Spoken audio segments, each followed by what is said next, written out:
Good evening, good evening, good evening, everyone. I do trust that you are doing well. My name is Anika McNaught, and you are tuning into the Encourage Me channel, a channel that I host, and I trust that you are doing well tonight. Tonight we are going to be talking on a topic that is, quite relevant today, and we are going to be dissecting the topic of decolonizing mental health history, survivor knowledge, and the evolution of knowledge in MadStudy. So this topic is a part of a study that I am currently doing, surrounding mental health history, surrounding MadStudies, and for us to get a bit of an understanding of what MadStudy is, and get an understanding of how we can, dissect or understanding or gain that understanding of mental health, as we continue on today in today's society. So really, we are,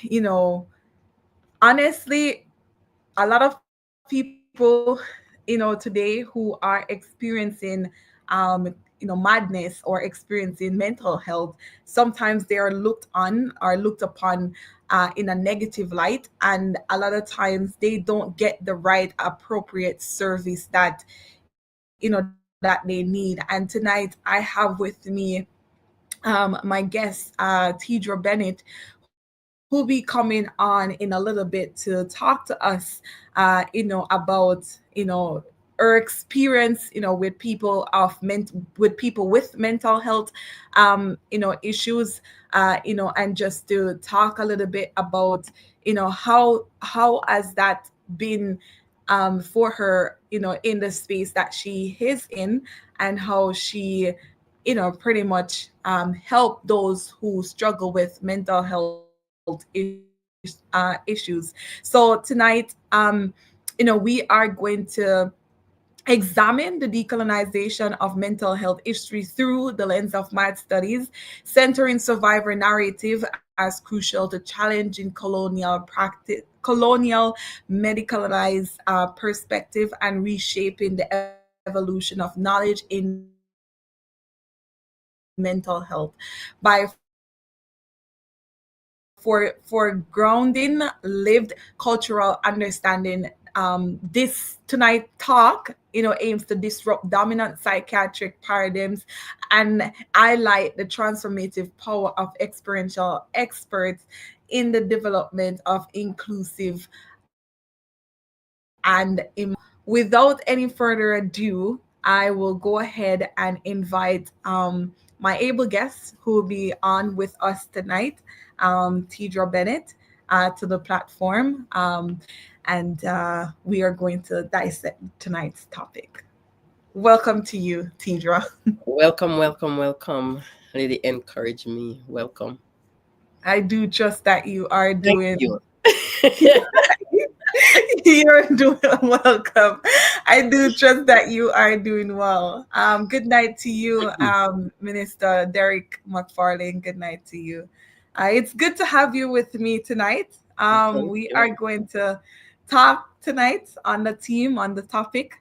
Tonight, and before I get into it, I just want to, read this little excerpt, from all the research and all the all the stuff that I was doing surrounding the topic, my reflective statement here. And it says that, mental health systems and practices as they exist today are profoundly shaped by histories of colonialism, which we all know, suppressive, systematic oppression, and Eurocentric ideologies. These histories have not only determined what is categorized as mental health and mental illness, but have also marginalized diverse cultural, spiritual, and communal approaches to understanding and addressing mental distress. The knowledge we have about mental illness is often derived from experiences of individuals. And, some scholars like Beresford and Boxall, 2013, they emphasize that the importance of this type of knowledge, it states that experiential knowledge is truth acquired by this discursive reasoning, observation, or reflection on information provided by others. Thus, service users known from their direct experiences. Their knowledge has been described, in different ways as experiential or direct knowledge, as lived experience, and has from expert by experience. So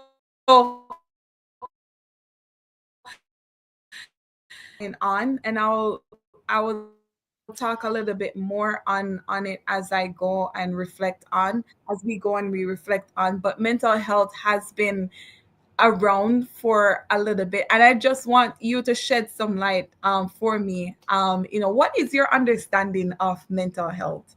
Okay, because I was about to say, could you repeat because your internet kind of went a little bit awry Oh, in that. sorry.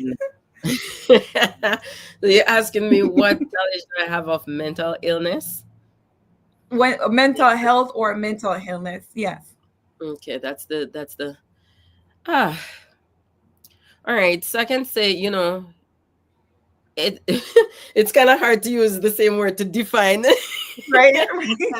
to define the words. So I was trying to search for that word in my head, but it's pretty much being mentally unstable in Hmm. your, I mean, logicness, if that makes sense, in your emotions, Hmm. just being unstable in all of those different aspects. For me, I think that mental illness has severities, for lack of a better word. So it can be viewed based on the degree of that severity of the mental illness or what's going on with that person.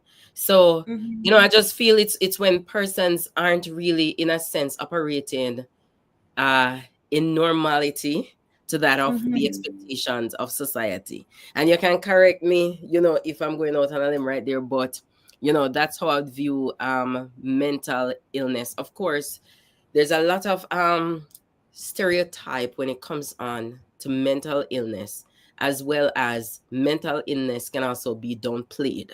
So there's Hmm. this, like, it's such a wide topic. If you really look at it, it's really Hmm. hard to really pinpoint or pin down any one thing unless we begin to narrow the type of mental illness that we're looking at to be Right. able to really unpack what we're talking about. But mental illness is literally just being unstable, in Hmm. the mind, with your emotions, etc., etc. Everything that would make up a normal human person. Right. I love that. And as you go right there, have you ever or have you ever come across someone with a mental health challenge or mental health issue? Welcome to you, Yeah. Larry Kingdom. Mm-hmm. Yeah. Yes, I've had several Hmm. several encounter. At one Right. point, I was even called mad. So I've Wow. had several encounters with people Mm-hmm. who suffer mental illness. Again, depending on the severity of it. So I've had person, with something that you would probably call mild mental illness, as well as somebody who's really severe, where Mm-hmm. drastic measures had to be taken, for this person to be tamed, for lack of a better word, to be, um, you know, uh, yeah, maintained. Right. So you mentioned that you were called mad because you know in a part of the study is to gain some knowledge of MadStudies. I know, like, for our culture, because we're both Jamaicans, right? In Jamaica they will call people who are not mentally stable, they will call them mad. Hmm. And their description of a person um who is mad is pretty much somebody who is not functioning in their right mind, as what you alluded to earlier. Now, I've known your background, and I guess people who have called you that, what were they basing it off of? What were they looking at? So, everything kind of works together when you're gonna talk about somebody being mad. If you look Mm-hmm. at always your physical appearance is something Mm-hmm. that one would look at as well, to deem the label that a person is mad. Also, by Mm-hmm. association, who you're associating with is also another situation where people can call you mad. And that's me. Mm-hmm. I'm a person who really see each person as a human, regardless of the struggles that a person might be facing. I do see people as humans, and I believe that just as though I am, who's in my right mind, is in need of love, I'm in need of companionship. I believe that, people, even people who are deemed mentally unstable, they're in need of that as well. So oftentimes you'll find me, taking them to buy them a good meal so they're not in the trash can. And then I'm a laid back person. So if you see me on a everyday person, I'm not Mm-hmm. well kept. I'm a mess. So if people kind of know me, they'll kind of understand where that is coming from, where that is Mm-hmm. coming from. But that's okay, because you'll really find in that space, Anika, that sometimes we have a tendency to dehumanize people, Mm-hmm. based on lack of knowledge. And I think that's where I want to put that one in. So madness for me, and I guess let me just stop right into it, because Yeah. madness for me, growing up in Jamaica, we always see mad people on the streets. So that's number one, Mm-hmm. to tell you that that person is mad. All right, because the person is on the streets. It's not normal for somebody to be in the streets. So that person is mad. Right? Mm-hmm. Blessing to you, Sis Sherry's. Blessing to you, Sir Larry Kingdom. Welcome Sir to Sherry. you, Sis Ferris. Yeah. Mm-hmm. So number one, seeing the person in the streets, mad. Number Mm-hmm. two, eating from the trash can, mad. Or being in the trash can looking for anything at all, you're mad. All right. Seeing a person who just randomly attacks somebody, or, go after the person, mad. That's the Mm-hmm. label that we throw out. These people are mad. Now, on the contrary, when I come to the United States, and when I get here, I so happen to come in a neighborhood where there were a lot of people on the streets. Now, Mm-hmm. my idea, for lack of knowledge, is that they're mad because they're on the streets. Except that when I came here, I learned that this was by choice. Mm-hmm. This was by choice. But when I parallel both and I look at those in Jamaica, it's almost like a helpless situation, because then after we've gotten some more knowledge, where mental health or mental illness is concerned, we begin to understand that the government would send out people on the streets, to contain these people and to give them medication so that they can function, in society as normal people, right? Mm-hmm. But when I come here, I see people choose to live outside on their own. I see people, they call it dumpster dive. I see all the things that we would use to associate with a person that is mad. We see people doing it here, which was just a normal way of life, right? So Mm-hmm. when I really look at it, and I mean, Anika, that's why I said the topic mental health is so broad, It, because it when you is. kind of look at it, there's so many things that we fit in a box where mental illness is concerned, right? But when I really look at it, being mad is you being unable to cope in the normal society. So your way of thinking is not like the majority, if you will. All right. To your question, yes, I've encountered persons who have had a mental illness breakdown. Mm-hmm. So somebody who has gone through it, where they have literally broken down, where chains were applied, medication were applied, supervision, they were contained, in a specific ward, because in Jamaica they do have a specific ward for this type of things. So Mm-hmm. I've seen all of that portion of it, and it broke my heart. It Yeah. broke my heart Yeah. in a sense, because when you kind of look at it, and that's why I believe, like, with knowledge, with education, with a little understanding, we can treat people as humans and not, dehumanize them based on the situation. And I Mm-hmm. do understand that some persons um mental illness or madness um can be severe. It can be severe, and I do get that. But I think we can still kind of operate in a manner so not as to dehumanize them. And then for those who have gone through this situation, for it to become a norm in society, for them to be able to talk about it, where there's not this shame factor associated with it. Because a lot of times you'll recognize that these persons, it's something that is hidden. Mm-hmm. It's something, so it's funny, and I'm gonna say it, a lot of times you have people who have severe mental illness who are walking around like everyday people. Like, and you can correct me, if I'm if No, I'm you're hitting it. You're hitting it. Yeah. but I think we don't have a safe space to be able to have these people to share. To feel safe. Yeah. To Yeah. share where they're Mm-hmm. at, to share what they've gone through, um, Mm-hmm. to kind of just give us that first hand experience of what they've gone through. Mm-hmm. I've been privileged to an extent to, you know, be able to kind of have that conversation to some extent, because it was not shared in its fullness, however. So I think having spaces, and I mean, how many podcasts do you have out there that really sit to really talk about these things? It's Right. almost like when we see mental illness come up, it's almost like, somebody did something terrible and then they blame it on mental illness. But what about the people who are truly fighting that mental illness struggle?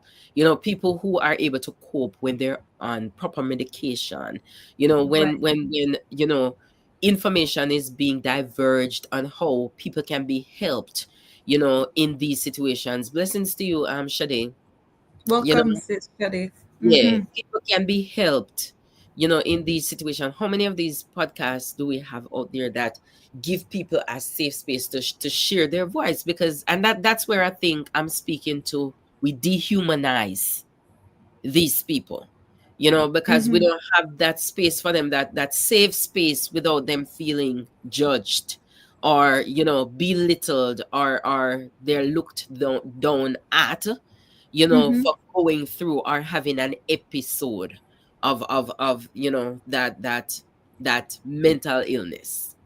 Yeah. Right. I love that you went there because in one of our studies we looked at this archive. It's the Uronia archive, and it comprises of a whole lot of individuals who have gone through very dehumanizing, I would say, situations. And when you look at stuff like, like you mentioned, them being chained down or them being restrained against their will, they've been given medication, just because it, like, say, a professional is working with them, and they feel as if, like, okay, this person is not calming, or this person is not, I or they feel as if, like, I want to restrain this person, and so therefore I'm going to, give them this, like, in if we should go back in histories, we're looking at, people wearing chains, we're looking at people putting on helmet. You have, like, the iron, like, this cage thing, this iron cage thing. Like, there are so many of these things where a lot of people who suffer from various mental illnesses or mental health conditions who were placed in these, and it traumatized them. And I feel like in our practices every day we need to we need to exercise more trauma informed care practices, where you can literally provide people the safe space where they can feel okay enough to talk to somebody about what they're going through. And like you said, mental health is broad. It's a broad topic. But tonight we're trying to decolonize all of the wrong things, like the negative things that are surrounding the topic, the stigma, the shame. We're trying to break that down so that people doesn't feel as if, like, okay, because they suffer from this condition, they're all alone by themselves. And I want you to speak to that isolation piece, because sometimes, when a lot of individuals are suffering from a mental health condition, when they are isolated, the condition or the things that they're going through tend to worsen even more.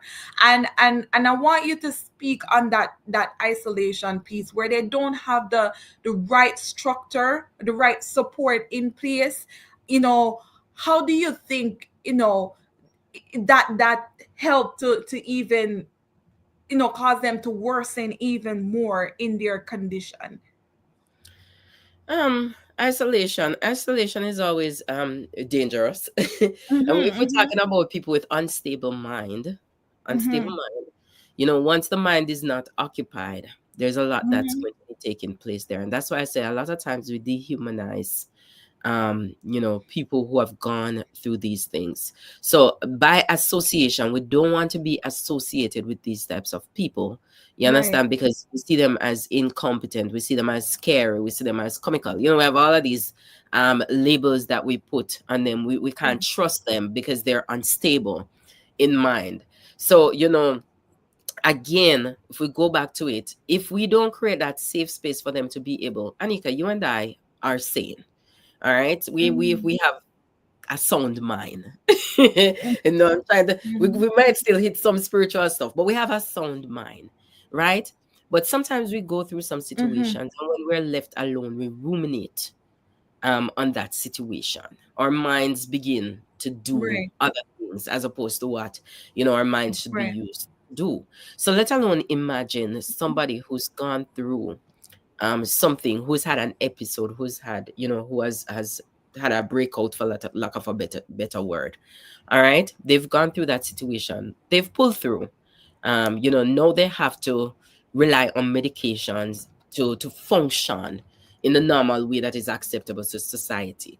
Right now they get out of it, they don't have any space, not a safe space for them to vent, for them to speak, to share thoughts that may come Mm-hmm, into their mind without being looked at, in a way that, yeah, that person is a mad person. Or, some people, a lot of us, how many of us really on an everyday basis with a normal person even sit to listen to somebody else speak?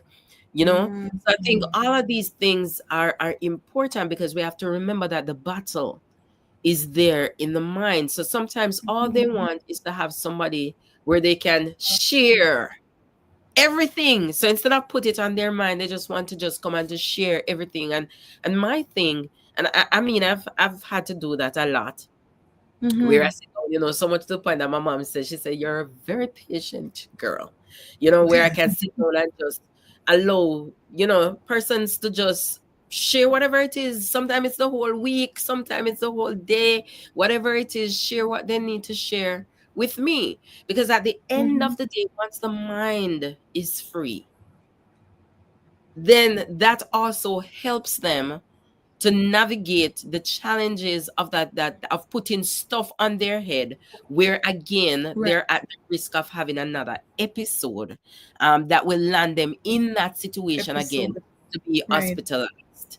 You understand? So I think having that Mm-hmm. safe space is very important. No, I'm not talking about therapy. Therapy is good. having somebody who's whatever. But I think education with the everyday people, with families, so if Mhm. it is that there's a family member who was in that situation, whomever it is that's taking care of that people, I feel like some education need to be, add or be taking place that Mhm. grooms them to be able to help this person to navigate, to have that to feel comfortable in that space to share what is going on. So sometimes you can catch things before it Right. gets too far out of hand. So you hear what they're saying, you hear how they're thinking, you hear all of these things when you give them that safe space. So kind of equip people on how to deal, with these situations, which Mhm. again, I can't emphasize this enough, which is on a base to base case, because the severity for everybody is going to be different. You understand? The need for each of these persons are going to be different. So I think Mhm. these are conversations that we have to have where it's not a taboo type of situation, but it is one, where we're not, yeah, can we get into all of this political Right. correctness Right. and all of these types Mhm. of things. So where it's not one of those taboo situations where, you know, you're kind of hesitant to have the conversation, but understand that we actually, have these type of people amongst us in the workplaces, in the homes, in the schools, like they're in the normal spaces that we are. But we have to be able, just as though you would have somebody from a different culture come and you have the cultural competence, we need to also have, these types of conversations, have these types of things in place to be able to create Mhm. safe spaces for these people, and not look at them as wild animals, not look at them, in a dehumanizing type of way, but recognize that they're human too. They're just a Yeah. little bit more sensitive than others, and make those provisions to be able to help them Mhm. to navigate in the normal society. So I kind of hope that Right. gonna answer your question to an extent. Yes. It does. And like you touch base off of the like, as we keep going back to the safe space, we keep going back to, that piece where we are allowing them to have their voices being heard. We definitely want that piece of them to really to really be, I want to say, be heard and be seen, right? In a way where they're just not caged in, right? Where they're just get the where they're able to share their story, if you may, and pretty much, you know share it in a way where they're not seen in the negative light, if you may. And wow. And Yeah. as we continue on, we just want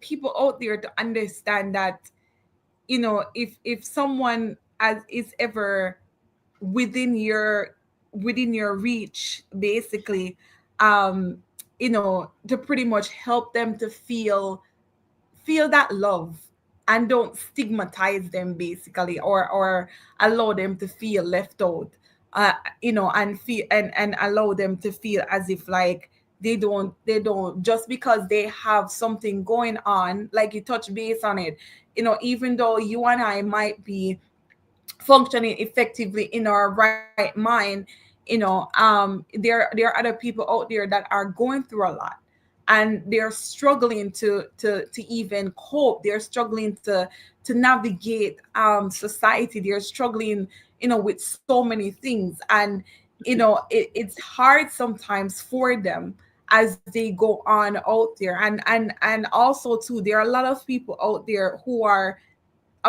have different ailments. Some of them might have been diagnosed with schizophrenia, for example, or being diagnosed with, schizophrenia and OCD together.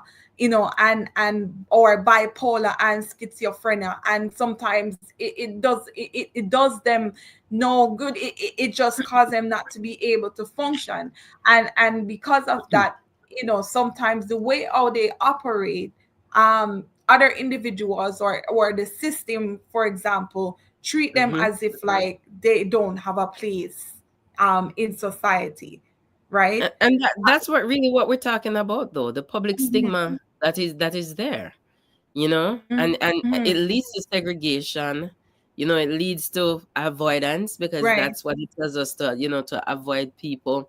It leads to fear, because people fear them. Mhm. When you look at it, discrimination, they're discriminated Right. against. And I'm speaking, and I remember a couple, I attended their wedding, and I remember they had a hard time. Well, these are two people who struggled with mental illness, and they had a hard time getting married because people didn't believe that they were able to take care Mhm, of each other, because of the challenges that they have. These are mhm, people who were also discriminated against, where housing where it was concerned they couldn't get a home after they started their marital bliss.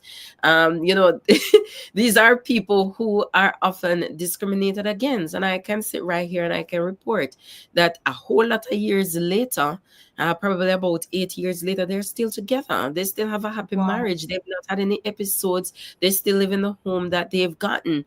They're functioning in a normal way. And these are people, with mental illness. But if you look at society, we have a tendency to drive, Anika, you know that discrimination, if you will, to drive that reduce autonomy, where they're not able to do things by themselves. That self efficacy, Uh, would be the word, is mhm, is is is downplayed. And of course there's segregation. So even in the school, if mhm, you have a child who's has mental health, all of these types of things, they have a tendency to separate them. So mhm, that's where dehumanizing of it comes. And I think if the public has more knowledge about all of these things, then we can kind of you know, do better in understanding, being compassionate, learning how to deal with, for lack of a better word, these types of people. So when we're mhm, able to do all of that, then I think would be on a roll. But again, a lot of these things are systematic too. It is systematic that is boiled down to us. So if it is that, one of our loved ones do go into that space, I think it's one of those things where the family must be called, some sort of education must be given, on how to help this person navigate in the real world, mhm, just like many other things that we do, right? So yeah, it's just there's a negative stigma when it comes on to all of these types of things. And I think it's important that we kind of, look at these things, because when we look at mental health, sometimes it restricts a whole lot of things. It restrict opportunities for persons, because we label them, you know, mhm. we label them, and Right. it people have to hide. So then you find mad people in good suits because they Mhm, can't freely share, where they're at, because they're being discriminated against. So we have to mhm. kind of, yeah, yeah, yeah, Yeah. we kind of have to, yeah, Wow. not Um, use mental health to cover up bad decisions or poor decisions, but see mental health in the correct way. oh, For so people who are yeah. mentally affected, and help them to Mhm. navigate in the real world. I think if we should even look at the systematic aspect of it, I feel like, the system is pretty much putting a band-aid. Like when you get a cut, basically, right? Yeah. You get a cut, you clean it, you clean the wound basically, and you make sure that you put the right ointment on there, and you dress it properly. But for me, basically, I feel like the system is putting a band-aid over over mental health issues, or people putting a band-aid because they don't want to deal with it. Like Yeah. even here in Canada, for example, I've seen a lot of homeless people who are living on the street basically, and the shelters over here, they are like full. They're some of them are at their highest capacity. And I've seen a lot of people who out there, and they are trying to navigate the system, and trying to navigate getting back themselves on track. Like you spoke on it earlier, where you said in America, like the government literally pay people who are homeless, right, on the street. Over here, yeah, I don't think it's the same, because a lot of people are living um sometimes, and especially in the winter time, it gets so rough. And I've seen, where people, right, they're trying to navigate the system. They're trying to navigate all of the experiences that they have gone through. We have watched a video of this young woman, where she was pretty much the way how she got to, be quote unquote called a mad person, simply because she was raped by her father, right? She was raped by her father. She was battling with other mental illness, right? And that thing traumatized her, and it traumatized her to the point where she couldn't see her self-worth. Now today, if we should see that lady, like you said, there are some people who are mad, who are walking around in suits and nobody know what they're going on. Now, if you should see this lady, right, she have gone through and done the work. She have gone through therapy. She have gone through, all the 9 yards. She have done everything possible, and she have stuck it out with, her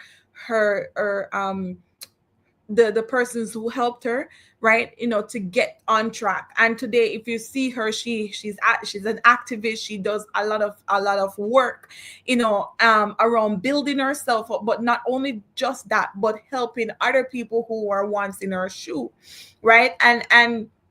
And she the child, I believe, if I remember correctly, died prematurely, because of all the stress and everything that she was going through, right? And you know and I listened. When I saw that story, I it really take me aback, to the point where I'm looking at it and saying that, like I talked about, we need to enforce more trauma informed lens. And I looked at it and I said, what if she hadn't had those supports to help her to get from point A to point B? Probably should have died, or probably something bad would have happened. Now, I say this to say, what do you think the system could do more of, to help those who are struggling with mental health issues? All right. I hope Blessings I to you, didn't Lady drag it Stephanie. around too much. I hope you Blessings, get it. Lady Stephanie. Welcome, Lady Stephanie. I'm a share, and then you just pick what you want Mhm. from it, to summarize it. But I think, again, a lot of people, a lot of us, the system sees mental illness as a weakness. We see it Mhm. as a weakness. So, it's one of those things where it's not being treated with the same amount of care as you would other illnesses. Why? Right. For more Mhm. reasons than one. And I used to struggle with it too, because it cannot be seen. It's not a thing that is super physical. And if you go back again, I say we do have a lot of mad people who are walking around in suits. So it's sometimes it's not something that you can physically see. And because anything that we cannot physically see, we deal with it callously. Like it's we're so casual when it comes on. It's not taken seriously. You Yeah. understand? Lack of a better word. And Welcome, Shanti. Well, yeah. I think that's the problem, because a lot of times the mental illness doesn't have physical symptoms, because you do understand that some of the times when the physical symptoms come is when it has gotten super bad, right? Yeah. So sometimes you don't have those things, You know, a lot of times we kind of play off certain things. And Mm-hmm. again, that's what I'm saying. I used to do that too. You know, I used to look at, like, I'm a person who throw out, but you have control over your mind because I have control over my mind.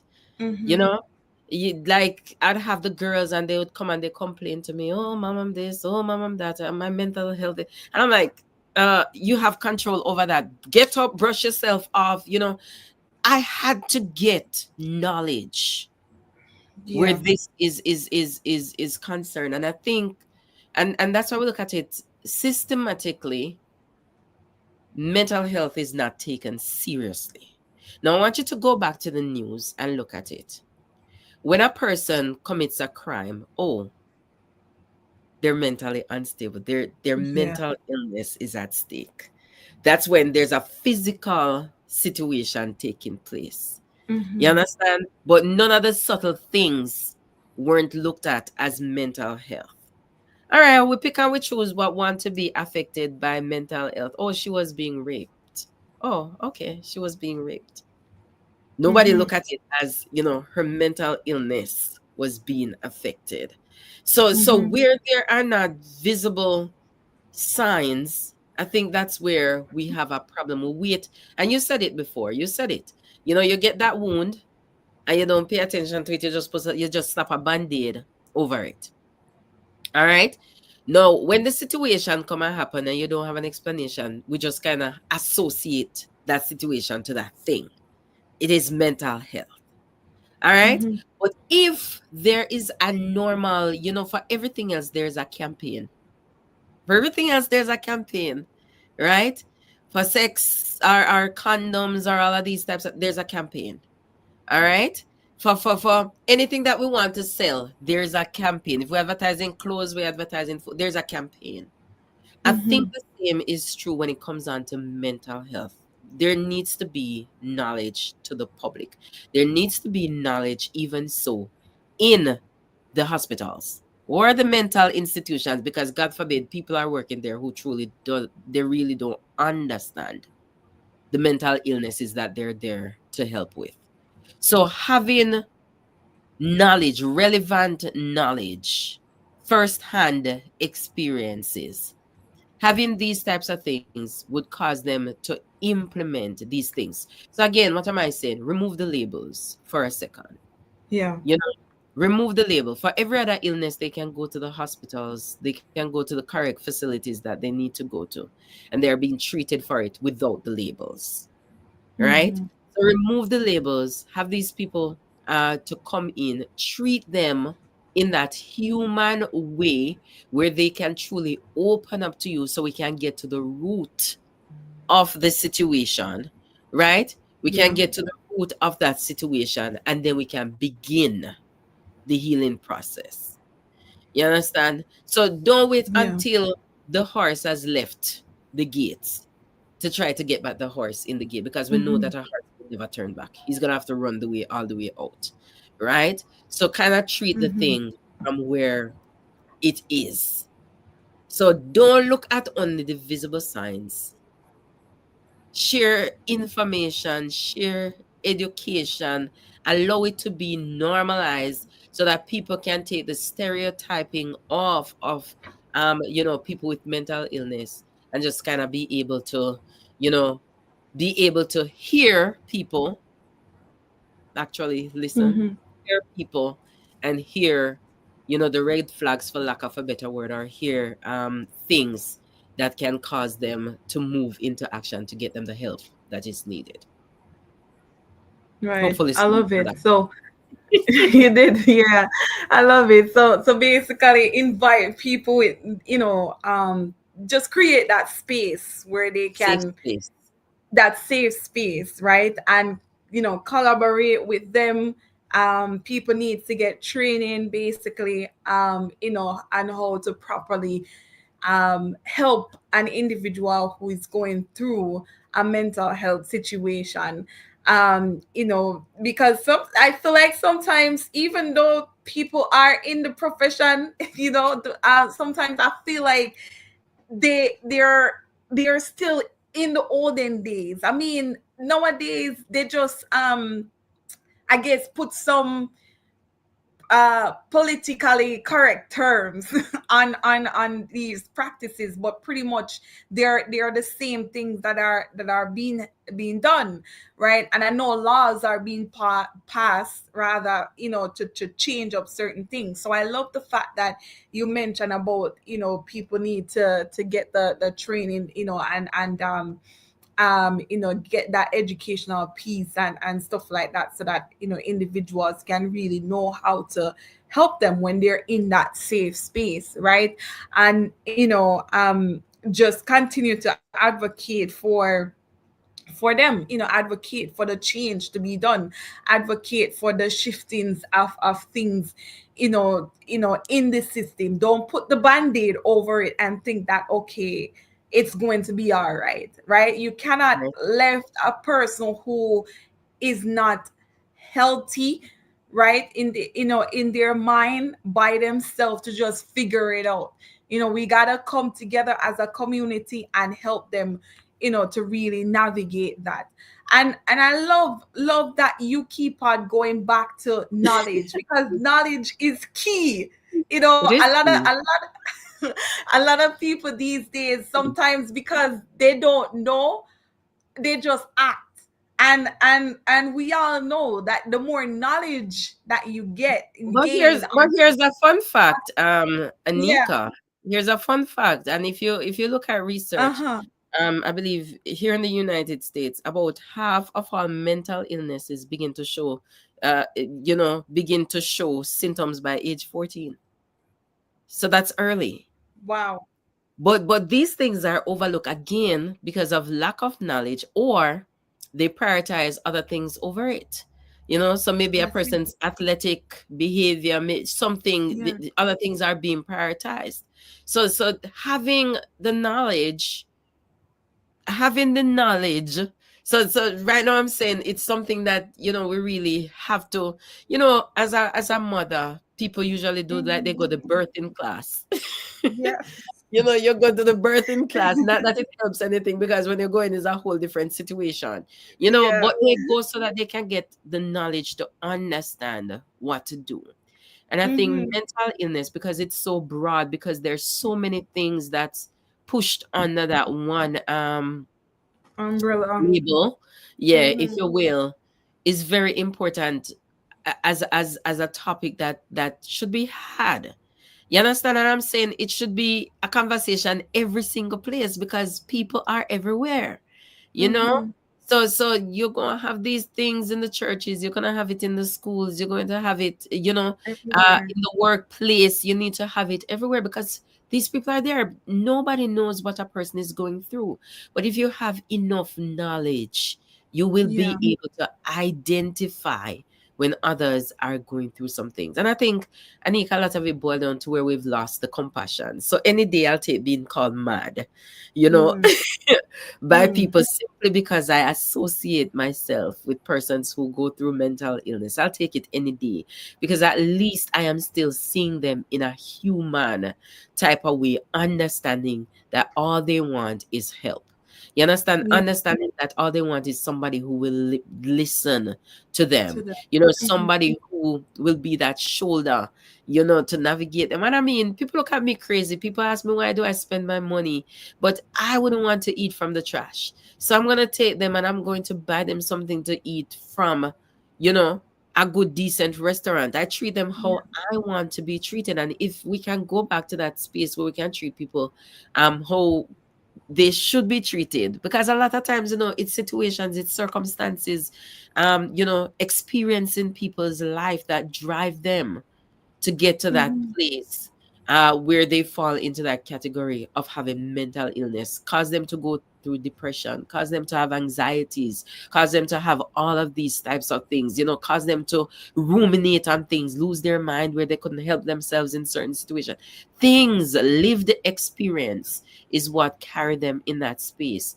So if we're able to have compassion to not humanize them more than they've been dehumanized before, if we're able to just kind of have that space where they can, literally share their experiences, share what they've gone through, give them, allow Yeah. them to feel comfortable enough where they're not being judged, in that negative type of way, to be able to talk about their circumstances, talk about their situation, and then help them to rise, empower them, to be uh, uh, normal, if that makes sense, in Yeah, society. being able to And if, function, yeah, yeah, without having to worry about the stigma or the that's stereotype. Yeah. associated with, Mm-hmm. yeah, even if they have to take a medication or two, Yeah. it's okay.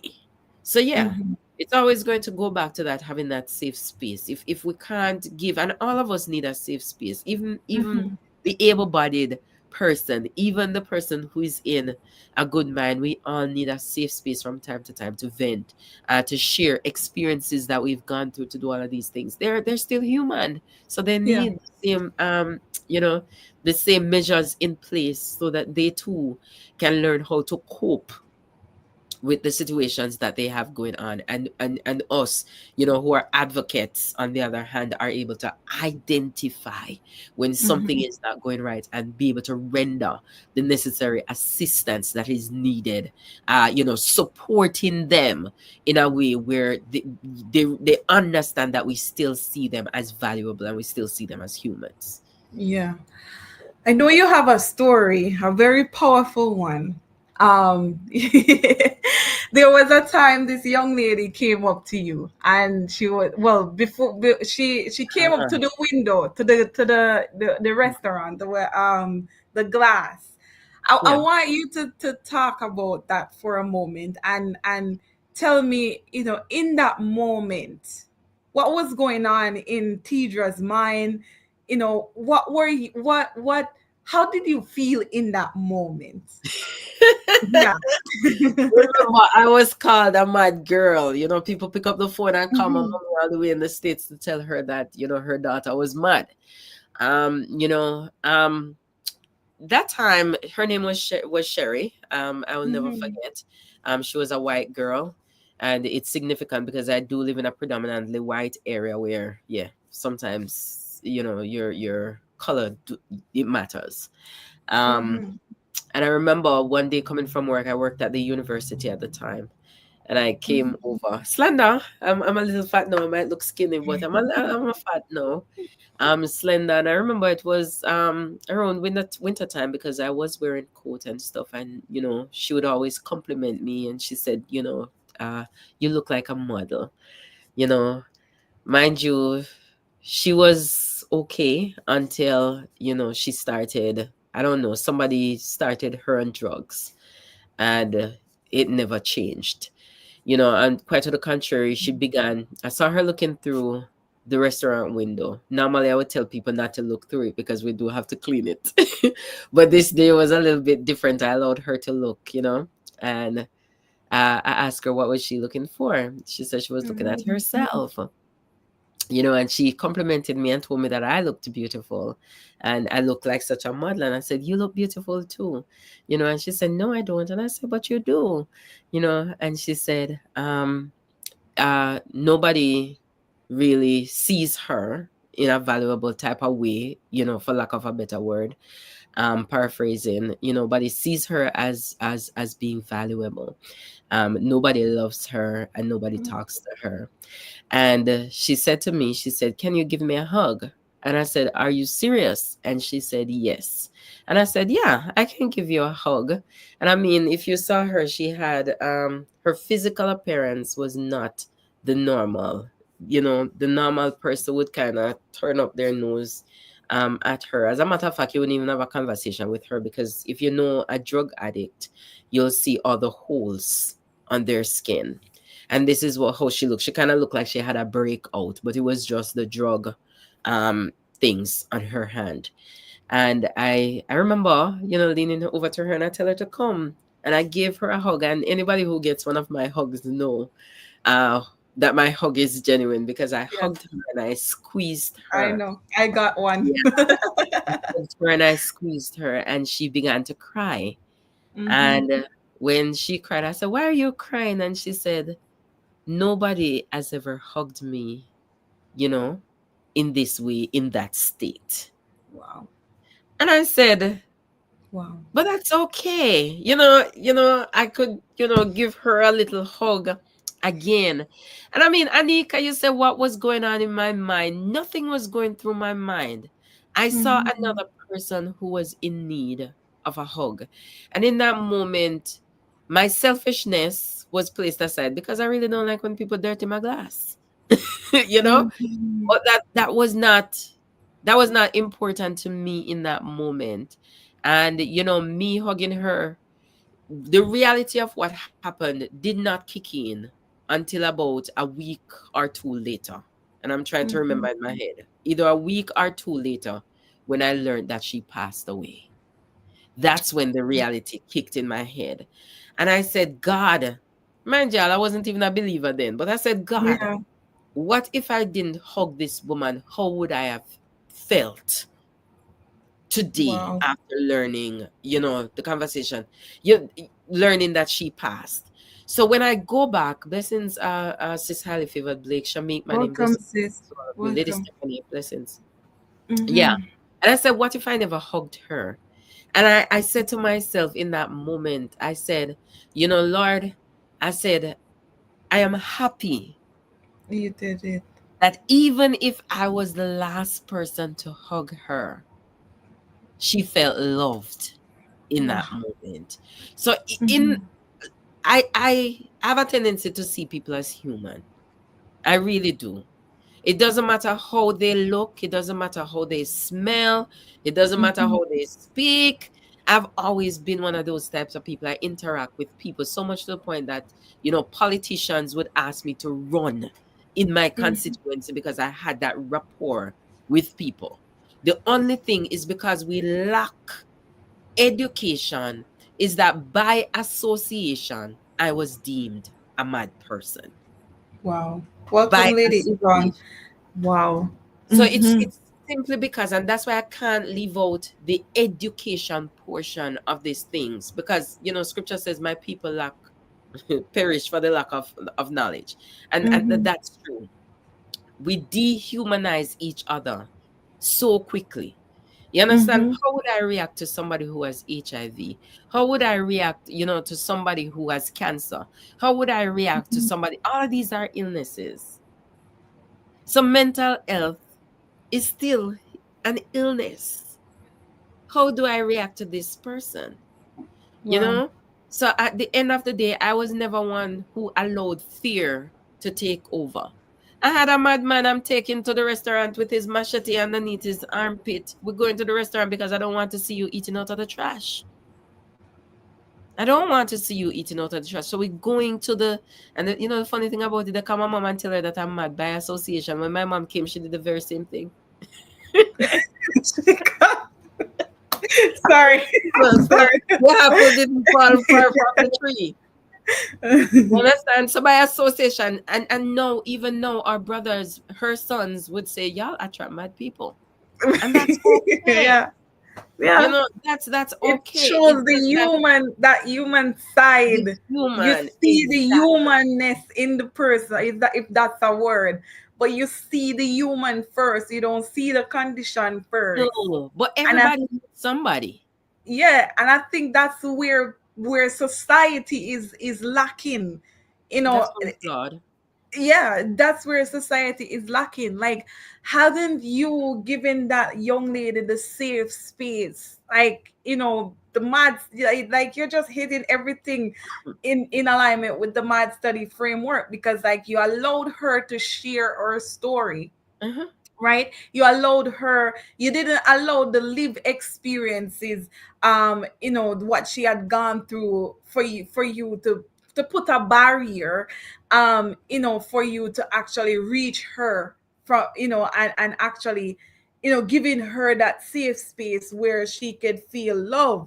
And I just want to say this, that, you know for anybody out there, whether you're a mental health profession, you're a child and youth care practitioner like myself, or a social worker, or a researcher, or in the healthcare feel, it's very crucial to really move beyond the assumption about mental health or live experiences of individuals, for those who are facing with those challenges, so we need to come to that understanding really, and ground ourselves in the narratives and the stories shared by people, shared by individuals, with those first hand experiences. And I just want to share this quote by Faulkner. It says, she said, the body of knowledge, referred to as survivor research, has grown significantly in recent years, challenging the basis of mainstream mental health knowledge, and most recently manifesting the emerging field of inquiry known as MadStudies. The roots of these developments lied in the experiential knowledge of service users engaging in sharing their experiences and knowledge, often through peer support. And you are right there, Tidra. You talked about it. You like the knowledge piece, the narrative, the stories, of these individuals, and a lot of people are acting based on the basis of their head knowledge, and they're not really moving past the assumption. They're not really going into it and pretty much doing the work, right? So prioritizing like those survivors narrative and experiential knowledge is very powerful. It's a very powerful way to critique those psychiatric models while advocating for culturally responsive alternative, right? Yeah. Survivor narratives, those people who have survived those experiences, it helps to challenge those dominance of Western biomedical approaches and provide essential insights for decolonizing mental health histories, right? So we can't stop doing the work. We gotta see the person. We gotta see their humanness, right? Yeah. We gotta see them first, and actually love on them because they're people too. And I see Shamik saying, there's something in you, teacher, that draws them to want to talk with you. And it's true because you pretty much bring yourself down to the And that's what I was level going to say. where, If Shamik ever see Lady Tidra outside yeah. of school, you would say I'm mad too. But I mean, that's the thing about it. And oftentimes my prayer, and it's, I guess it's okay if I go a little bit spiritual on here, Mm-hmm, but mm-hmm, my prayer is always to remain innocent, and that's the word that I like to mm-hmm. use. Have this level of innocence, so I never forget that people are actually people. you know Mm-hmm. um Shamik, I actually do like to listen. So if I ask you a question, I'm expecting an answer because I'm actually listening. So I don't ask you. Mm-hmm. I'm not, and I've come here to the US and recognize that people will ask things or say things, but when the time comes, it's never, yeah. But if I ask you something, I'm looking out for a response because I actually care about what Care. I ask Yeah. you. So the same is true even with a person who is going through mental challenges. I Mm-hmm. will spend the time to sit down, and I love God. Yeah. I never see anybody superior, nor do I see anybody that I think that I am better than. You Mm-hmm. know, I always, from a little girl, said that blood flows through all of our veins. So every single person that I come in encounter with, they're a person. Mm-hmm. Yeah. And I'm this type of person. I'll be like the good morning. And if you don't answer me, I'm gonna say good morning until you answer me because I want to have a conversation with you. With And you. and Yeah. yeah. And that conversation is me actually listening to you intently. So a lot of times I hear what people say when they don't say anything because I Yeah. make it my business to listen. And I just kind of have a different way of how I deal with people, and Mm-hmm. the Lord has blessed me enough where I have that spot where I can pick up on things when persons are not where they need to be Yeah. mentally. And that's why I said we have to have that knowledge where we come out of ourselves a little bit and understand certain signs that you can look, pay attention. A lot of times people, if you spend time with people, you know how they operate. Mm-hmm. You know their behavior, you Study know their pattern. Yeah. how they speak, Mm-hmm. all of Mm-hmm. these things.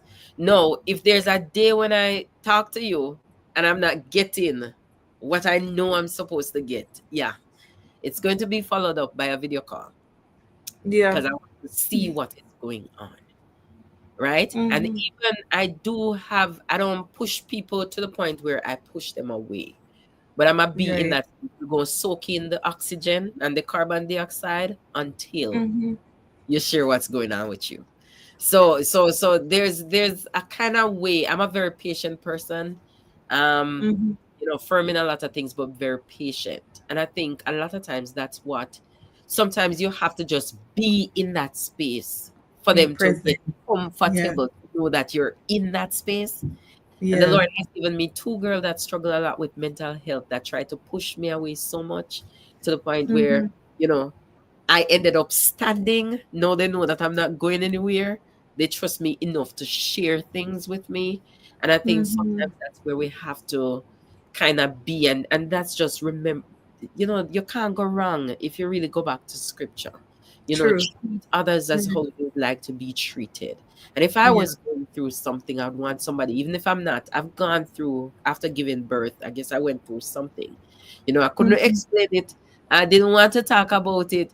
All of these types of things would come up, but just having somebody who's there Mm-hmm. sometimes fill the gap until you become comfortable enough. And that's the safe space that I'm speaking about where mental illness is concerned.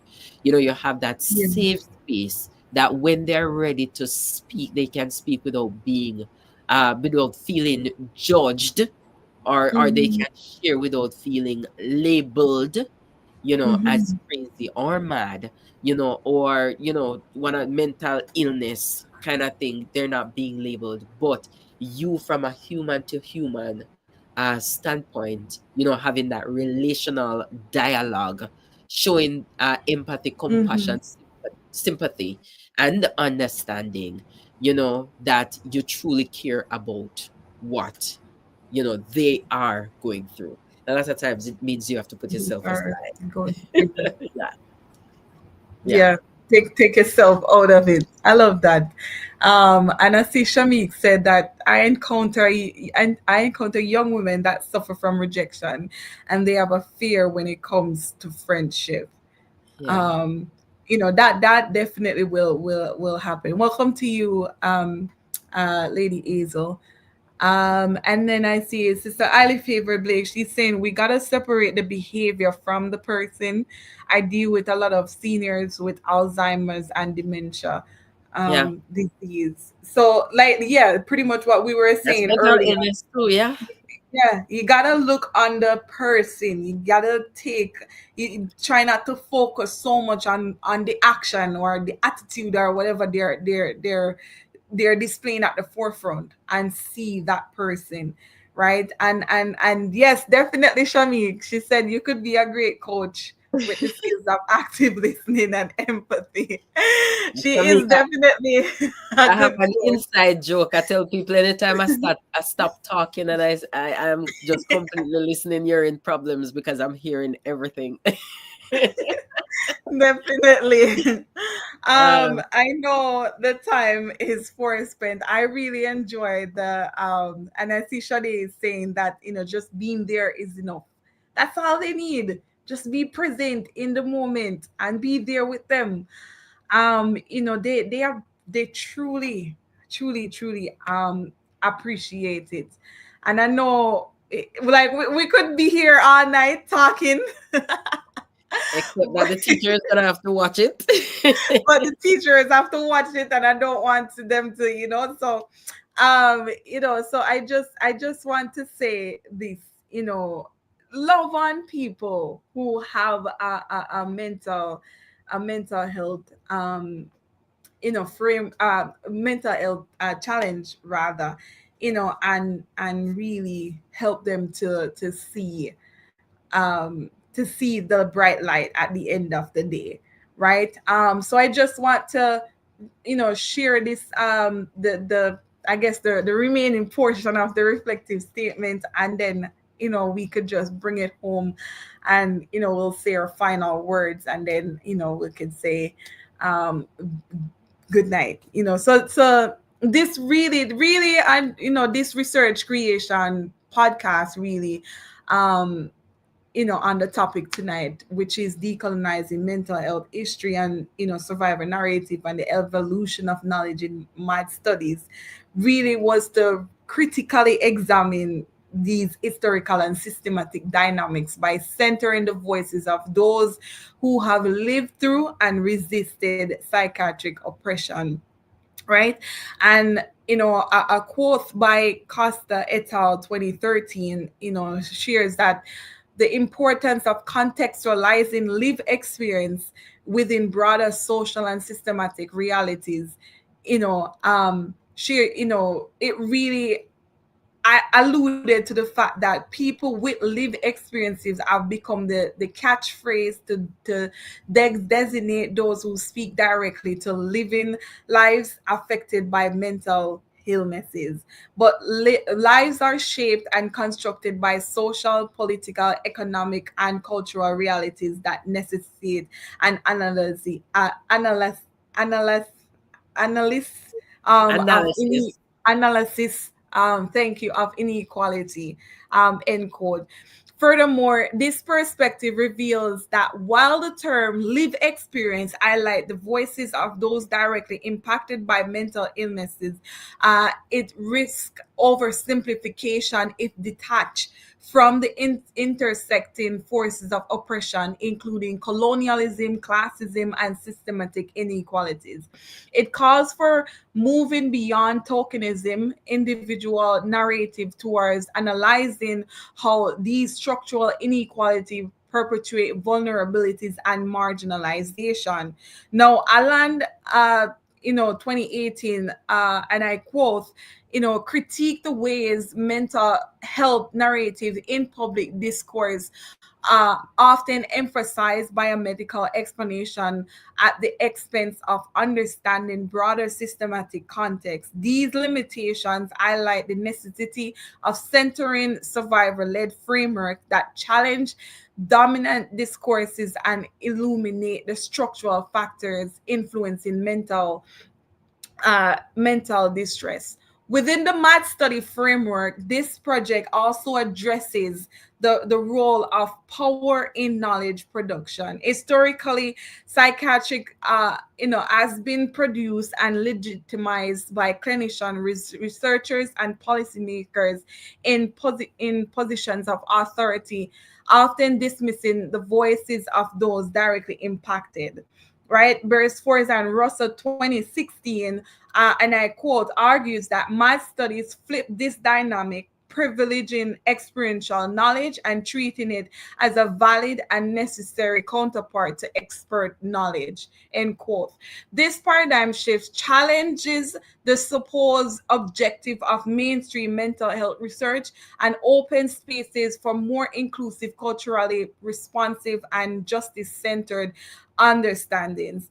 Finally, storytelling by those with lived experience must never be exploited by professional academic gains. Instead, it should be approached with the respect and a focus on highlighting the resilience, strength, and courage of individuals who share their experiences. Beresford and Rose 2013, and I quote, reminds us that authentic survivor knowledge serve as a counterpoint to traditional psychiatric discourse, offering transformative potential when rooted in a commitment to equity and justice, end quote. Their narratives are powerful tools for systematic critique and transformation, offering critical insights into how mental health systems are evolved to better address the needs of people. Through this project or this podcast, the aim really was to elevate survivor voice, challenge entrenched psychiatric framework, and contribute to the ongoing development of inclusive, equitable, and culturally resonant mental health paradigms. So really tonight we were able to bring it home. Tidra, you hit on some of what I was able to reflect on there, talking about the live experience pieces, and allowing people to actually have a voice, and I love the fact that we can look past the behaviors and really see those people as though they are, don't see the condition but focus on them, focus on the people, because they're God's people, and they're God's people, and we need to love on them, we need to care for them, we need to show them that support that that they truly need and that they truly deserve, right? So it was a rich talk tonight. I just want to ask, for your final word. What's one thing or maybe two thing that tonight that you hope people would take away from all that you have shared tonight, and going forward. I mean, we can't emphasize it enough. See people as people. Um, the biggest one, tap into some information, even if the system is not there yet to give us the information, there's a lot of research out there that we can do. Right. Don't wait for the people to, don't be one of those persons where when it hits home is when you become interested.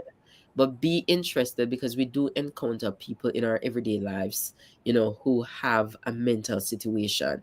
But be that one to effect change, where if it is that you encounter somebody who's in that space, you are able to readily identify that this is where they are and to offer that support that is needed. Be that advocate, be that ally, to help them to navigate the challenges as they face it, to get the necessary help that is needed.